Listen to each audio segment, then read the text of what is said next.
মাকে ফিরে পাওয়ার পর সোনা ও সূর্যকে চরম ধুলাই দিল রূপা। হ্যাঁ বন্ধুরা, অনুরাগের ছোঁয়ার আগামী পর্বে এমনটাই ঘটতে চলেছে। দীপা যখন সাক্ষ্য স্যারের সাথে রাস্তায় গাড়িতে মাল ভরছিল তখন গাড়ি থেকে সোনা দেখে তার বাবাকে বলে, বাবা দেখো মায়ের অবস্থা। দীপা তাড়াহুড়া করে কাজ করছিল বলে পড়ে যাচ্ছিল দেখে সাক্ষ্য স্যার দীপাকে ধরে ফেলে। সূর্য দীপাকে এই অবস্থায় দেখতে পেয়ে নিজেকে খুব অপরাধী ভাবে, কারণ তার জন্যই তো দীপার আজ এই অবস্থা। দীপা বাঁচার জন্য কতই না যুদ্ধ করে যাচ্ছে। সোনা এসব ভেবে ভেবে জয়ীর বাবার উপর চরম রেগে যায়। পরদিন সকালবেলা সোনা স্কুলে যায় আর জয়ীর জন্য অপেক্ষা করতে থাকে। সোনা মনে মনে ভাবে জয়ী আসলে জয়ীকে অনেক কথাই বলবো আজ।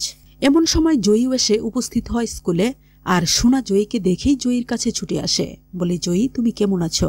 জয়ী বলে, ভালো আছি। এই বলে জয়ী চলে যেতে থাকে। সোনা বলে, জয়ী তুমি তো আমাকে জিজ্ঞেস করলে না আমি কেমন আছি। তখন জয়ী বলে, তুমি তো নতুন মা আর বাবাকে নিয়ে ভালোই আছো, তাই তোমাকে আর কি জিজ্ঞেস করব। এবার সোনা একটু রেগে যায় জয়ীর উপর আর বলে, তোমারও তো নতুন মা হতে চলেছে। তখন জয়ী রেগে গিয়ে সোনাকে বলে, কি বলতে চাইছো তুমি? সোনা বলে, হ্যাঁ আমি ঠিকই বলছি, কারণ তোমার বাবা একজনকে নিয়ে বেশ ভালোই দিন কাটাচ্ছে।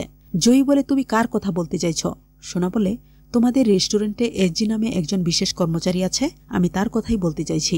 এসজির কথা শুনে জয়ীর মনে একটা ধাক্কা লেগে যায় আর ভাবে, এই এসজির সাথে তো আমার কথাই হলো না, তাই আজ স্কুল থেকে ফেরার পথে আমি এসজির সাথে কথা বলেই যাব। জয়ী সোনাকে বলে, আমার পাপার নামে বাজে কথা বলার কোনো অধিকার তোমার নাই, আর তুমি যার কথা বললে আমি দেখে নেব ওই এসজিকে। কিছুক্ষণ পরই স্কুল ছুটি হয়ে যায়। সোনা বাসায় ফিরে যায় আর রূপা সোজা বিগ বংয়ে চলে যায় আর এসজি নাম ধরে উত্তেজিত হয়ে ডাকতে থাকে। দীপা অবাক হয়ে যায় জয়ী তার নাম ধরে কেন ডাকছে। দীপা জয়ীর কাছে এসে বলে, জয়ী কি হয়েছে, তুমি এভাবে আমাকে কেন ডাকছ? জয়ী চমকে যায় তার মায়ের গলা শুনে আর ভাবে, এটা কি করে সম্ভব? মা তো মরে গেছে, তাহলে এ কে? নাকি মায়ের গলার মতো অন্য কেউ?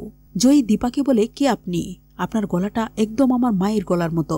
দীপা বলে, জয়ী আমি তোমার মায়ের মতোই, আর তোমার মতো আমারও একটা মেয়ে ছিল, সে তো আমাকে ছেড়ে হারিয়ে গেছে। তখন জয়ী বলে, আচ্ছা আপনার মেয়ে নদীর স্রোতে ভেসে গিয়েছিল? দীপা চমকে গিয়ে জয়ীকে বলে, তুমি কিভাবে জানলে? জয়ী বলে, মা আমি সেই মেয়ে রূপা।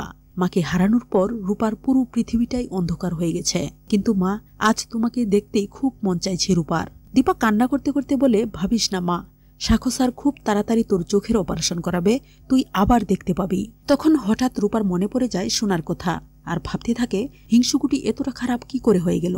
অবশেষে মায়ের চরিত্র নিয়ে কথা বলল, ঠিক আছে আমি আসছি হিংসুকুটি।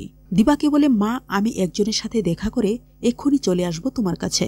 এই বলে গাড়ি নিয়ে সোনার বাসার উদ্দেশ্যে বেরিয়ে পড়ে।